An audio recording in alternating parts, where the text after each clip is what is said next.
Madame, Monsieur, bonsoir. Bienvenue dans ce journal. À la une de l'actualité, la Côte d'Ivoire démarre l'afro-basket féminin avec une victoire face à l'Égypte 75-63. Le Premier ministre Robert Begré-Mambé était hier à l'ouverture de ce championnat d'Afrique en présence des instances mondiales du basketball. 12 équipes en compétition jusqu'au 3 août au Palais des Sports de Treichville. Le ministre de l'Intérieur et de la Sécurité au Libéria, Vagondo Diomandé, représentait le président de la République à la cérémonie officielle de célébration de l'indépendance du pays tenue dans la capitale Monrovia. Plusieurs chefs d'État africains ont fait le déplacement, un moment de renforcement de la coopération entre les deux pays voisins. À Odiéné, dans le nord, c'est l'une des attractions de la ville, la rue des Fromagers, un tunnel naturel au cœur de la cité. Ce tunnel végétal formé par des arbres centenaires attire chaque jour des visiteurs en quête de fraîcheur, de quiétude, un coin de nature devenu emblématique et touristique à visiter. Et puis en RDC, au moins 40 civils tués lors d'une attaque contre une église. Cette attaque en Ituri, dans le nord-est, est attribuée aux rebelles ougandais des ADF. Ils ont tiré à bout portant sur les chrétiens, s'indigne le coordonnateur d'une organisation de la société civile locale. La fête du basket féminin africain a lieu cette année à Abidjan. Belle entame de la compétition par la Côte d'Ivoire. Elle a battu l'Égypte hier samedi. La 27e édition de l'Afro-Basket se tient au Palais des Sports d'Abidjan. Le Premier ministre était à la cérémonie d'ouverture en Franco-Adio. Vive l'Afro-Basket 2025. Vive l'Afrique. C'est sur ce mot que je déclare ouverte l'Afro-Basket Dames 2025. La fête de la balle au panier, la 27e édition de l'Afro-Basket Dames peut donc démarrer. Et en présence du chef du gouvernement Robert Begré-Mambé et de la ministre de la Culture Françoise Remarque, marraine de ces Jeux, sans oublier la présence des instances internationales du basketball. Le basketball nous enseigne des valeurs universelles que sont la discipline, l'esprit d'équipe et la résilience. Chaque match sera l'occasion pour les athlètes de se transcender. Soyez fair-play, admirez les spectacles, encouragez vos équipes. Je voudrais souhaiter bonne chance à toutes les équipes. Pour l'ouverture des festivités sportives, le Palais des Sports de Treichville a fait sa toilette et le public est présent. L'adresse du chef du gouvernement, lue par le ministre délégué au sport, est celui de la mobilisation autour de la réussite de l'événement. Après les 8e Jeux de la francophonie, après la CAN 2023 que nous avons gagnée, après la toute première édition de la Coupe du Monde de Maracana que nous avons remportée, démontrons ensemble à la face du monde, dis-je, que la Côte d'Ivoire de l'excellence et de la performance est debout, fière et triomphante. Une rencontre démarrée tambour battant par la Côte d'Ivoire. Le Premier ministre apprécie le spectacle. À la mi-temps, l'Égypte réduit l'écart 44-39. Pour le moment, toutes les deux équipes égyptiennes et les ivoiriennes, elles font quelque chose de très important et je souhaite bonne chance pour les deux équipes. Pour les joueuses ivoiriennes, soutenues par un public passionné, il faut retrousser les manches et mieux attaquer l'arceau. Les supporters ont foi.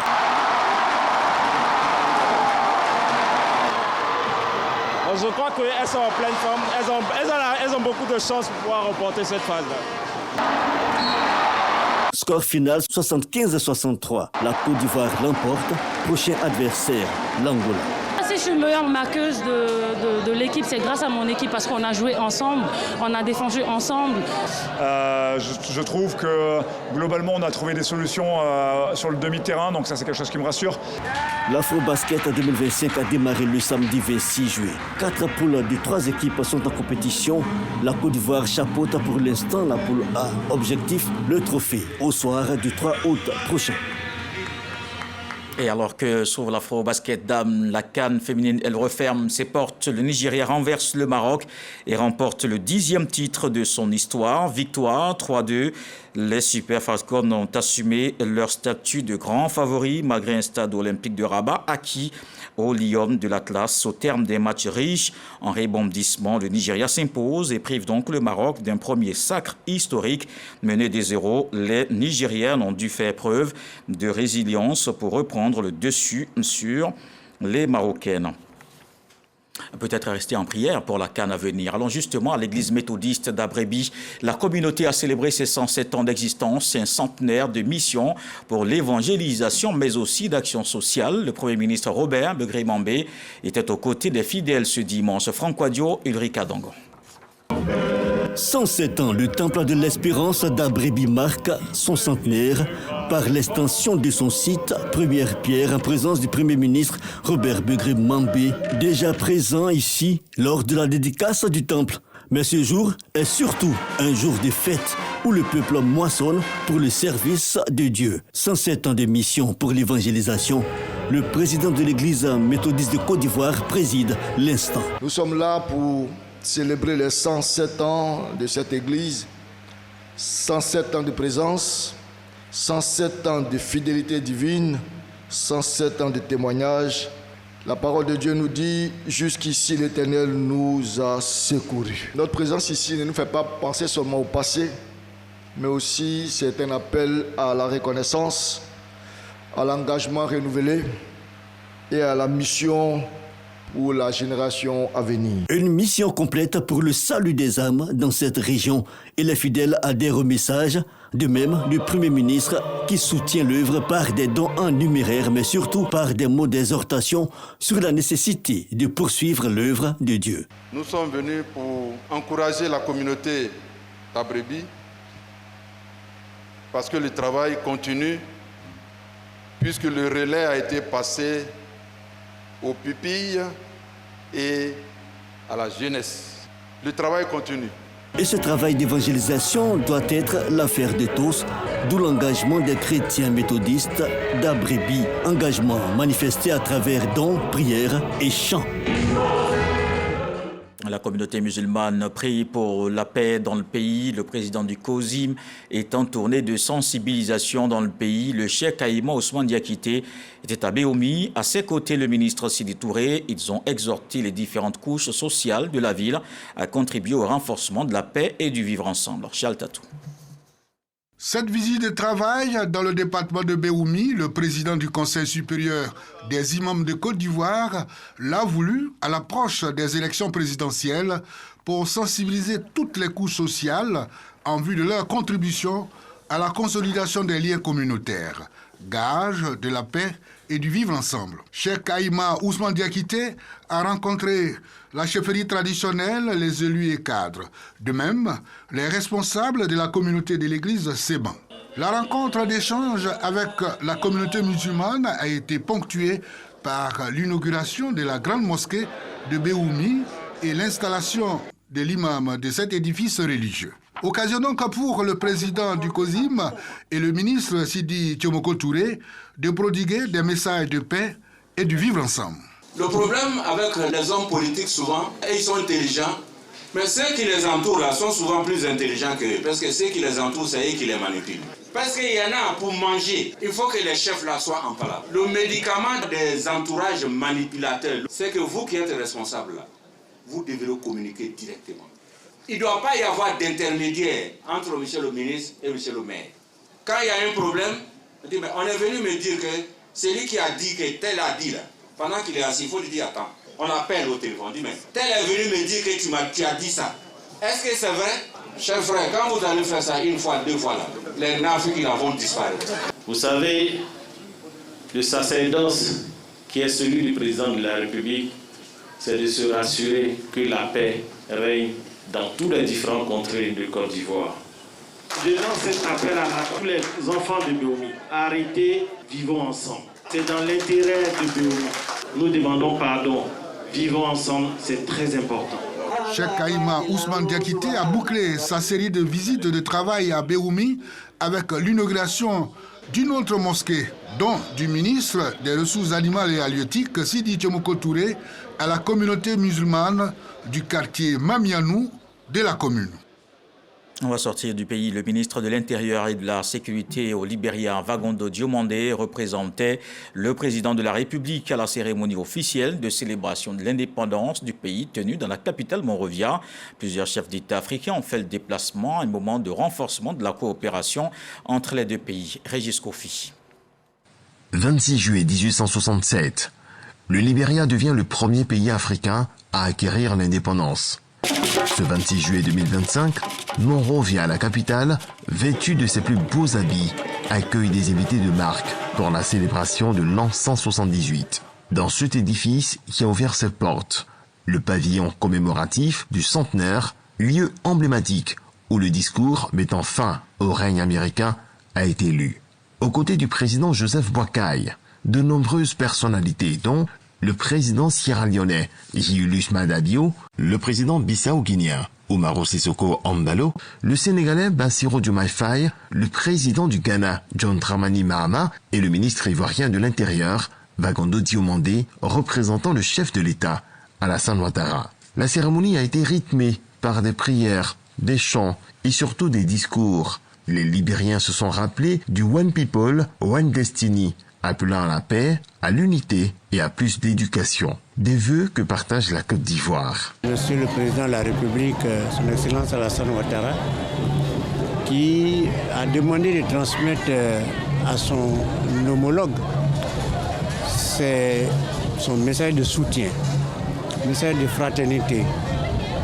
Tout le monde sait que la Côte d'Ivoire et le Libéria ont des liens séculaires qui sont entretenus de tout temps par nos différents chefs d'État.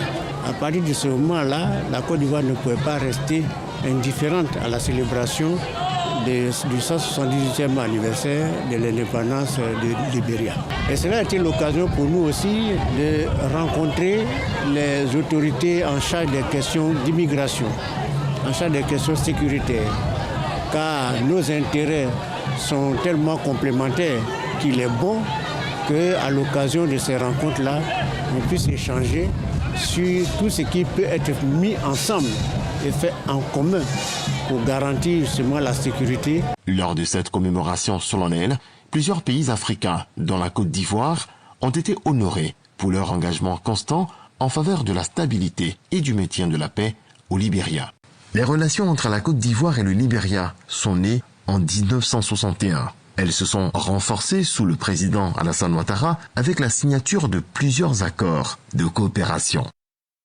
Du Libéria, allons en Gambie. Des journalistes primés pour leurs articles et productions audiovisuelles faisant la promotion de l'intégration sous-régionale. 12 hommes et femmes de médias viennent ainsi d'être récompensés par la CEDEAO. Ils ont reçu leur prix à Banjul. L'envoyé spécial Mahama Traoré, Ambroise Assema.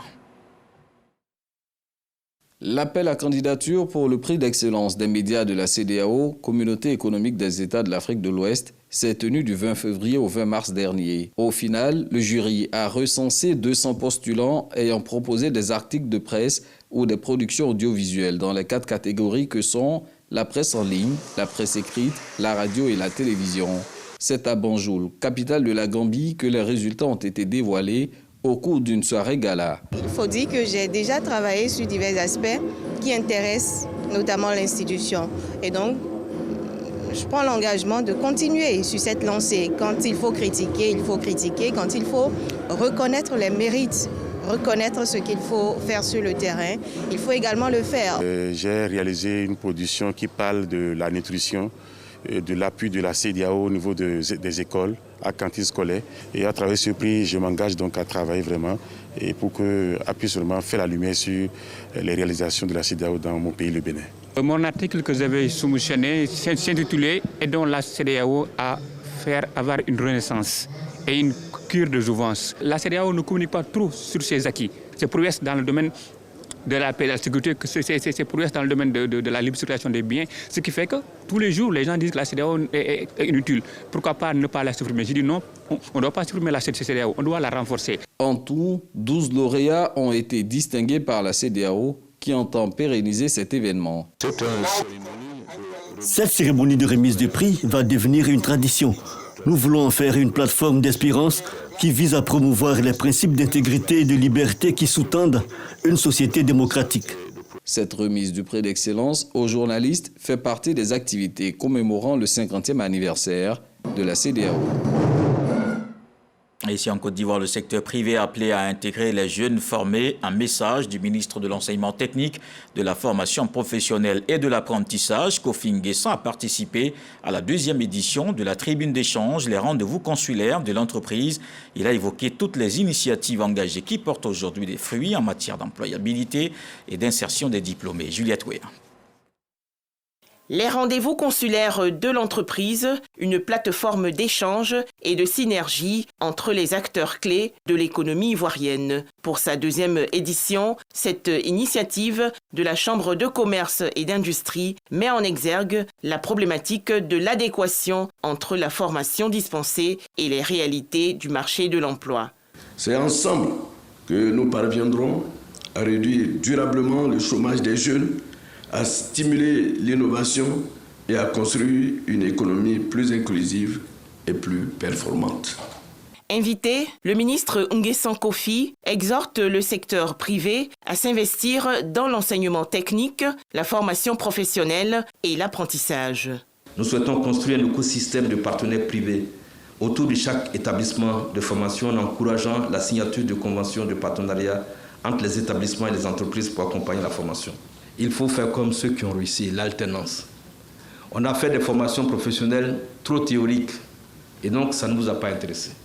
Maintenant, ce que nous recherchons, c'est que ce soit 25% de théorie, mais 75% dans les entreprises.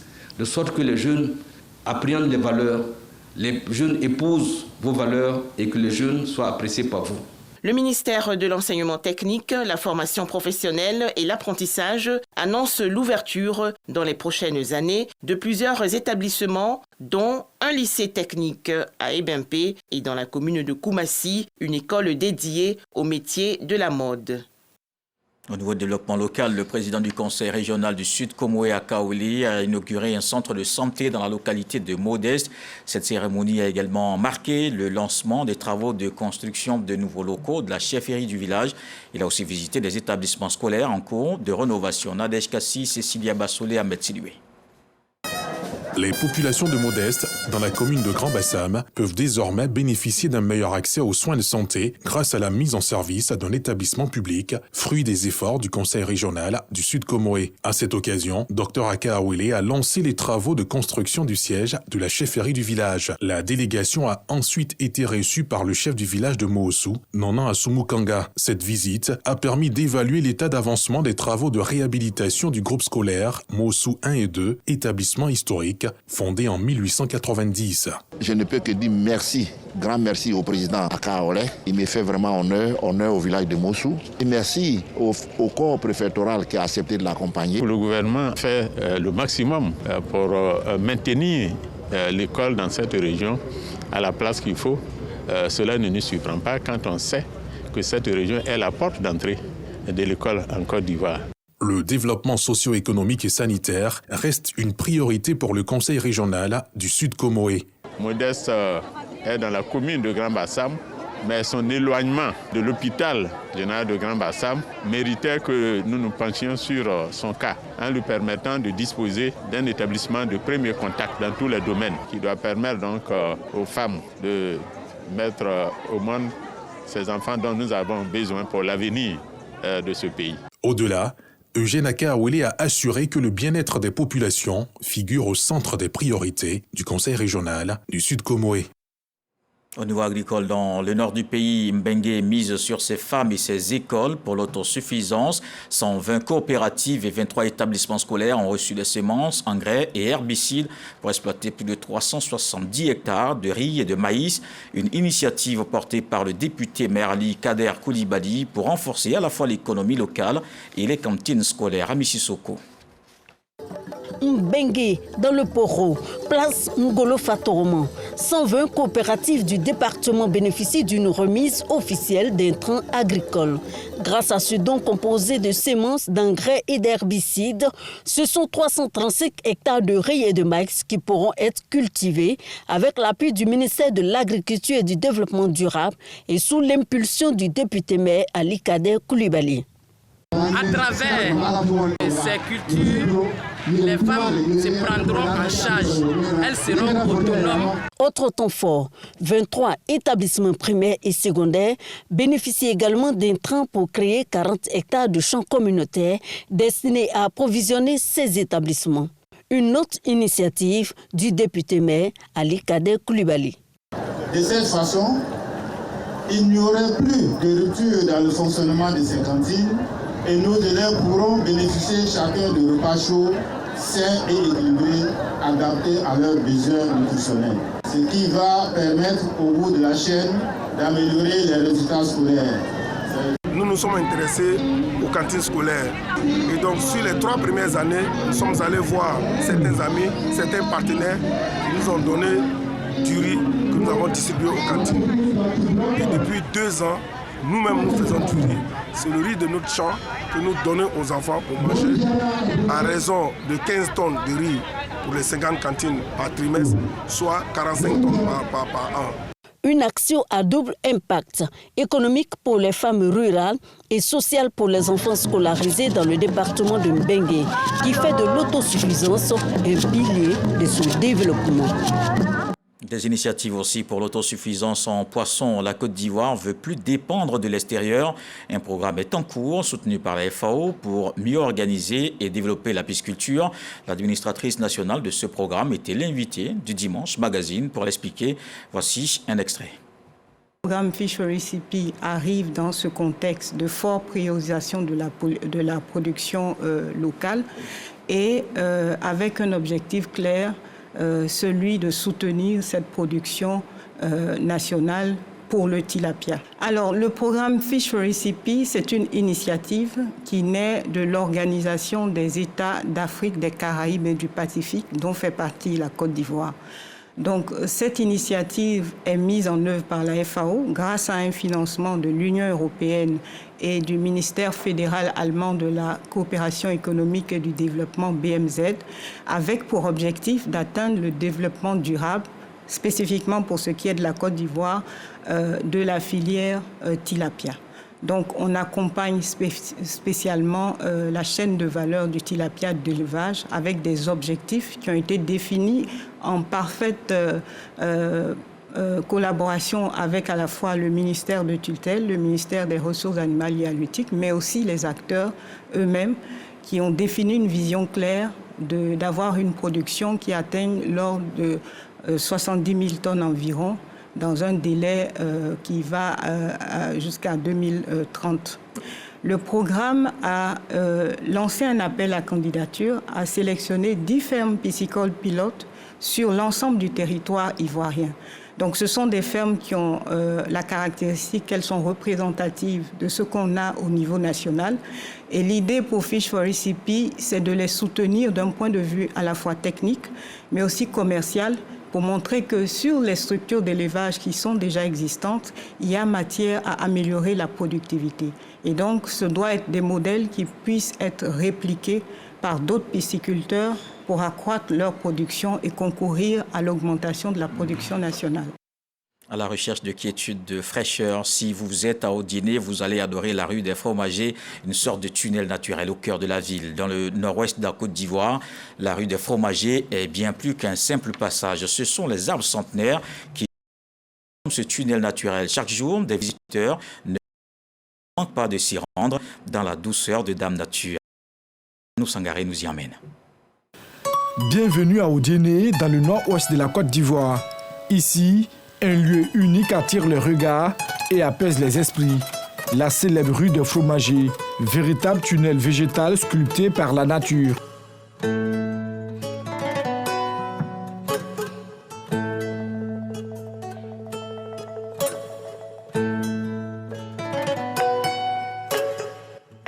En cette matinée du dimanche, Jacqueline, après avoir assisté à la messe, décide de prolonger la matinée autrement.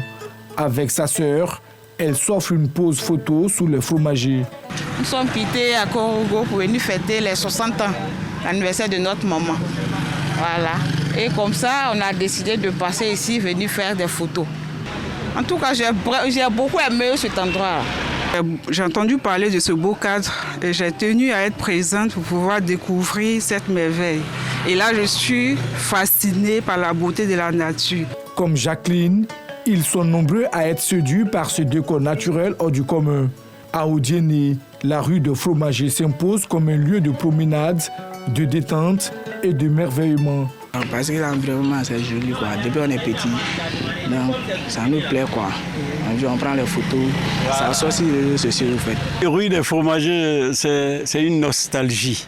C'est une nostalgie parce que Odiéné était parsemé de fromagers hier. On avait un environnement, un écosystème formidable. Aujourd'hui, que cela existerait, que les gens crieraient au loup, pour qui veut abattre ces fromagers au sein de la cité. Ça, c'est notre patrimoine aujourd'hui.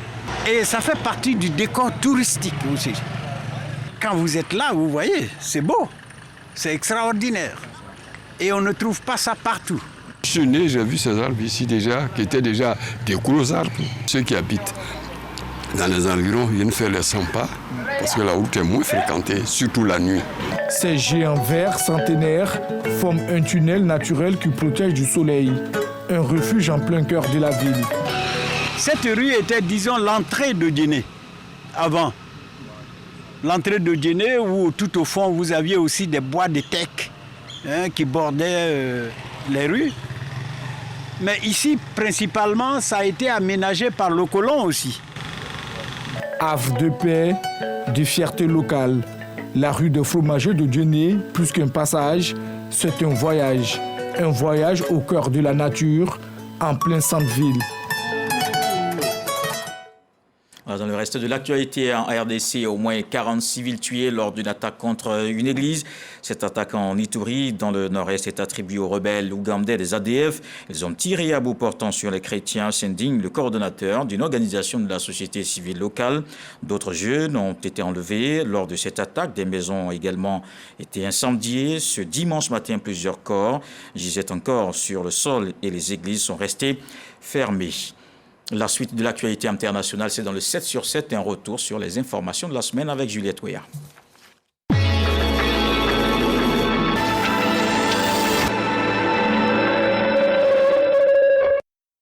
Dernier jour pour le dépôt des dossiers de candidature à la présidentielle au Cameroun. Le scrutin va se dérouler le 12 octobre prochain. Les États-Unis annoncent leur retrait de l'Organisation des Nations Unies pour l'éducation, la science et la culture. Washington avait déjà quitté l'UNESCO sous l'impulsion du président Donald Trump fin 2018, avant d'y revenir en juin 2023 sous son successeur Joe Biden. La famine se propage à Gaza où 21 enfants sont morts de faim et de malnutrition. Des soignants et autres journalistes de Gaza, également menacés par le manque de nourriture, appellent à l'aide. Une rencontre, la première du genre, a eu lieu à Paris, en France, entre Assad al-Shibani, le ministre syrien des Affaires étrangères, et Ron Dermer, le ministre israélien des Affaires stratégiques. Ces échanges sous parrainage américain sont une première depuis les sanglants affrontements de mi-juillet, durant lesquels Israël, qui affirme protéger les Druzes, a bombardé le palais présidentiel et le quartier général de l'armée syrienne à Damas. En Russie, 6 personnes mortes et 4 portées disparues après une explosion de gaz dans un immeuble résidentiel à Saratov, dans la région ouest. À noter également 16 blessés. Les autorités russes annoncent l'ouverture d'une enquête pour non-respect des règles de sécurité. La Grèce fait face à de multiples incendies de forêt attisés par des vents violents, notamment près de la capitale Athènes. Le pays en proie à la canicule avec des températures proches de 46 degrés Celsius. Le Premier ministre thaïlandais par intérim va rencontrer ce lundi en Malaisie son homologue cambodgien. Objectif, résoudre la crise qui a dégénéré en affrontements meurtriers à leurs frontières. Annonce faite par la primature thaïlandaise.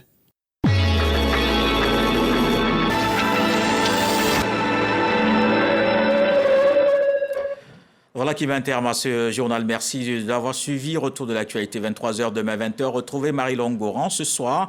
Le sage nous apprend que la petite hache ne s'en prend pas au gros fromager. Je vous souhaite une fructueuse semaine.